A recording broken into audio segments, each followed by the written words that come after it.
Hello, everyone. Welcome to the Collision Live. Welcome. We're here every Monday noon. Good to be here Every with Monday Daniel. as of 2 weeks. Yeah, it's our second one only. So welcome back to those who tuned in last time, and if this is your first time, welcome. We hope this to be a conversation. So if you have questions, feel free to jump in the chat and let us know, or if you have comments on anything that we discussed today. Daniel, why don't you start us off here? Yeah, well, you know what else is back? Not just us, movie theaters. Finally, the long-awaited. At last. I know there's been kind of like our podcast. There's been promises. They'd set some dates. Movies like Tenet coming up have had who knows how many release dates promised and pushed back. Right. So it's kind of waiting. We knew that they'd announced that they're going to open up this past weekend, but I kind of took it with a grain of salt. They're going to push it back last minute. But they didn't. Movie theaters are back in business, somewhat at least. So the question is, are you going to go to a movie? Yeah, well, that is the... Because just because something's officially back, it's like, well, is that a good idea? Yeah, and obviously, they're kind of leading, which we can talk about in a second. Again, we'll be curious, too. I know I've seen some people posting pictures with their masks at the movie theater, watching some of the movies that are there. Again, mostly it's kind of classic older films, but if you guys have been to the theater, we have not yet. Again, let us know in the comments what movie you saw, how the experience was, if you felt safe, if people were obeying the guidelines. But yeah, I wasn't sure kind of how quickly I would be wanting to go back into the movie theaters until I saw that Jaws is showing in all major movie theaters. Again, if you guys know me, that's my pick for the objectively greatest movie ever made. So I might find my way into a movie theater for the sake of Jaws. Yeah, I could see that happening for you. But yeah, it's interesting. So one of the things I was thinking as movie theaters are back is that again it's they're kind of leaning with older movies. Yeah. Not a lot of new releases. Again, I think they're waiting, kind of feeling it out, see how soon they like a Wonder Woman or some of those movies, make sure that people are willing to come back before they start kind of shooting their big bullets. But there's certainly some big movies on the horizon, but yeah, do you want to lead with that, or and there's maybe almost test more the waters with some less risky because it's titles? There's a backlog now because movies have been canceled, been pushed back. Yeah. You have a year and a half's worth of movies to squeeze into half a year, so it'll be interesting. But I was looking at just the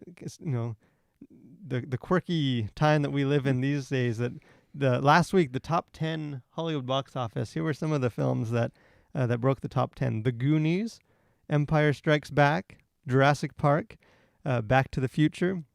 Not movies that we probably expected coming into the year. Would reliving the 80s. Yeah, I'm a little ashamed of America for the fact that Jaws didn't make the top 10. But what does that say about your objective best movie of all time? It means that people don't have a real refined taste like they should. But, right. I'm sure that's what it is. But I thought it's interesting. So one of the questions I was going to ask you is why the nostalgic films? Why? Obviously, they can't show new movies, but they can still show recent films. They can go through the MCU movies. There's a lot of kind of more recent films that they could. I'm sure most of these studios would be more than happy to give their movies another run. But they're digging deep into the bag for some of these classic ones from the 70s, the 80s. What do you think about the nostalgic factor? Yeah, well, I mean, it could be a number of things. One, it could just be the price of these very old movies. Like, I don't know how it breaks down. Like, it could be just cheaper for a theater to get the licensing rights for something that's been out for 30 years versus something that came out last year or the year before. So there could just be like, hey, this is cheap. It's a movie. We know everybody loves it. Let's play that one. Or I think probably that something that is probably more heavily a reason would be, I think anytime in times of crisis, I think we gravitate towards nostalgia. And so like if you're going through a rough patch personally, then you may find yourself, rerunning your favorite movie or TV show. And so I think there's sort of this collective, perhaps, zeitgeist of the country saying, let's just kind of like relive. We all like to think it was a simpler time back when the Empire was striking back. Yeah. And so like, there's sort of this nostalgia, and I think nostalgia sells as well, and so like it's kind of a safe bet. It's sort of a unifying feature, perhaps, of the time we're living in, and so rather than playing, the what is it, Infinity War, that like may or may not do well again, like you play something from way back that most people have at least nice memories of in some capacity. Yeah, Whether or not it's their favorite movie, it's like, well, it's at least good. yeah. There's definitely a comfort. Again, if you, I forget, it's been a couple months. I think now we had an article by Dante, one of our great writers. He did an article on kind of this nostalgia and kind of safe spaces and sort of why he kind of wrestled with it on our website about why we're kind of drawn to nostalgia. But in some ways, it's been interesting with movie theaters have been shut down. Obviously, movies and shows haven't gone away. We still have streaming. We still have Yeah. digital movies and Blu-rays and all that. But theaters have shut down, and it's kind of been an interesting. I think in lots of areas like sports, you can maybe make the same conversation, but almost like a step back. You kind of this virus has removed a lot of things that we're kind of familiar with, Yeah. and I think it's an interesting kind of to reevaluate what the role, what kind of the function of these entities are in our culture. I think I don't know if people took movie theaters for granted necessarily, but Yeah. there's sort of a different buzz right now to movies. I think even it's kind of going back to the roots with these nostalgic ones. Yeah. What do you think? This off the top of your head. What do you think is that role? Like, why do you think people are, now that Well, I mean, I think nostalgia is a unifier, and so I think a lot of it comes down to just people want something that to bring us together, and so there's obviously a lot of division, at least in America right now, and so I think throwing it back to something that like none of us have like an immediate sort of hot take on right now that it sort of lessens any sort of controversy perhaps that surrounds it, and so I think we like to come together as people, and so I think there's sort of that unifier that's why these theaters are wanting to throw back to Yeah, and I think to even times just past. because again, the DC, I don't know if you followed any of it. The DC Comics kind of did a big virtual event where they revealed a bunch of new movies, like the new Batman trailer, Suicide Squad, Wonder Woman, all these kind of their new products coming, and it's been kind of refreshing. Obviously, probably won't take us long to start arguing with each other about Yeah. some of these things, but just to have that buzz again, that it kind of reminds us what the role of pop culture can be. Yeah. People are talking about it. People are, talking about the new Batman. They're talking about these movies. There's sort of some buzz again, and it really does kind of unify. Again, it can divide as well, but kind of brings people together and kind of creates Yeah. a space, which I think is important. As Christians, it's important just as humans to kind of have some of that kind of group community interaction. Yeah. Well, and I think like with nostalgic films, you're looking back and you're it's uh, perhaps a simpler time, or it's just there's less controversy over Jaws now than there was perhaps then, or any number of classic films. But I think the nice thing about like finding out about what's coming up is it's future oriented, and so I think it gives people something to look forward to. Yeah, and it was interesting. I tweeted they revealed the new trailer for Batman. And I remember I tweeted out I think the trailer looks interesting. I like the vibe it's going for, kind of gritty Yeah. vibe. I tweeted I wasn't sure about Team Edward Cullen being the new Batman, and then after I tweeted that I checked my Time Hop app and realized that 7 years ago to the day I had sent out a tweet saying, I'm not sure about Ben Affleck as Batman. And I thought it was interesting, this cycle of kind of pop culture that, Yeah. I said, Just sort in of 7 years we'll be debating whether the kids from Stranger Things are going to make a good Batman. But it is sort of this comfort, and it sort of gives us this thing, to unite us, to talk about. So again, if you guys brave the theaters yeah. Let us know. to go see Jaws What or was any your of the other experience? lesser films, let us know how it goes. Let us know what movies you saw. Again, just how that whole experience was to be back in the theater, seeing the big screen, hopefully not too close from those around you. But the other kind of major theme or topic I wanted us to talk about is maybe a more controversial one with Netflix. I know you've seen some of this in the news, but Netflix has been getting some backlash. They have a new film, which is I think the release date is next week. It's coming up Yeah, I think soon. September 9th. Cuties. It's a French film. Won some awards at Sundance. But again, not a whole lot of people have seen it. It hasn't been kind of wide release yet digitally. So it's coming up, and to release it, they put out a poster. And if you want to throw that poster up, it is up. They put this poster up, and again, it kind of immediately this backlash, social media as it tends to do. People weren't shy to share their opinions on this. Just saying this is sexualizing children. Why are we really still in an era in our time when our marketing material is a bunch of 11-year-old twerking girls? Again, the actresses in the film are 11 as well, so these are real kids. Kind of in revealing clothing, and the backlash was big. They eventually changed the poster.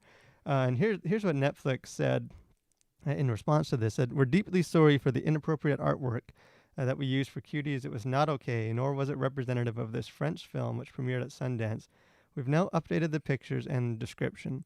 So again, the film is not. They're still releasing the film, but they're backtracking from the image. Well, I like how they described it as artwork. And Yeah. Not like, I mean, it's obviously, there's some artwork maybe that goes into it, but it's obviously like a photograph Yeah, this isn't of high. the actors. Like, it's not like some conceptual art that. This wasn't a great inspiration by some master artist. But it's interesting. Obviously the kind of the issue that it touches on with just sort of the sexualization of, I think, of just humanity or people. Yeah. But, in a large part, but it becomes more vivid and kind of more icky when you get into it being about children, and it kind of brought some of that up again. People are talking about it again. If you kind of look on the internet, there's people kind of on both sides of this that are this is terrible. There's petitions to take the film down. There's people kind of getting mad at people for being so prudish. But any thoughts just on this? Well, I think on the people getting mad about others being prudish. I think I think it's one thing to have like a film that's very sexualizing. I think it's another thing if you introduce kids into that mix. And so like I feel like that's certainly you can have a line that's a movie that's very risque or whatever, and it's like, okay, like some people are going to see it, some people aren't. That's whatever. But I think when you start introducing kids into it, it's like, okay, well, there's certainly an issue. I think that comes up. It's like, if it's a bunch of adults doing whatever, like, that's fine. I mean, it's not fine, but those are adults. They're doing whatever they want to do. But I think when you start bringing minors into it, it's like, okay, well, this is, I feel like crossing a line that perhaps shouldn't be crossed. And I think, obviously, the movie, I'm sure, is about more than just the sexualization of minors. Yeah, and I think there's a couple of nuances to it, because again, caveat for really almost anyone that's talking about this issue is that the movie isn't out yet. So unless you're a high art film critic at Sundance or you live in France, most people haven't actually seen this movie. So again, we haven't seen the film. I've read up on it and watched the trailer, and so we should be not judge too hard before we've really seen the full product. It touches in sort of a weird, which other films have kind of grappled with. It's where it's trying to talk on an issue. I think the film is trying to expose some of the reality of this, that kids, because of internet culture, because of social media, because of television, they are kind of forced into adulthood and sexualized. So it's kind of trying to make a point on that, I think. At least according to the filmmaker herself and some of the critics. But in doing so, it's feeding into the thing that it's... Yeah, you're creating the thing that you're criticizing. Yeah, so it's like, well... Because here's I pulled up, Forbes magazine had one of their critics kind of talked about this. And he was pretty snarky about the fact that people just need to chill out as this movie. One of the lines he says is, maybe, just maybe, the filmmaker's feature is intended for young girls who are themselves coming to terms with their sexuality and or their potentially discomforted parents. And so his take was kind of, hey guys, maybe the whole point of this is that is having this conversation, and young girls are wrestling with this. Which is no doubt the case. Like, I mean, I think young girls are wrestling with this, and like that is an issue. But I think the question becomes, in how do you create a conversation about that issue without like Yeah, feeding into that it's sort of like very issue. we've created this monster of kind of media and films, and that does sexualize and pressure young girls to kind of become these sexual objects way before their time, and then and because we've created this monster, now we need to help them deal with it by giving them more media, giving them more Right. visuals, and it reminded me of encourage you guys, if you guys are readers curious on kind of reading up on culture. Neil Postman is kind of a classic author on this, the impact of media. He was kind of ahead of his time. He was writing decades ago, and most of what he said came true. But he kind of talks about just the fact that that's what media can do. It kind of removes that barrier between adults and children, where things that used to be separate, some of the more sexual reality of life.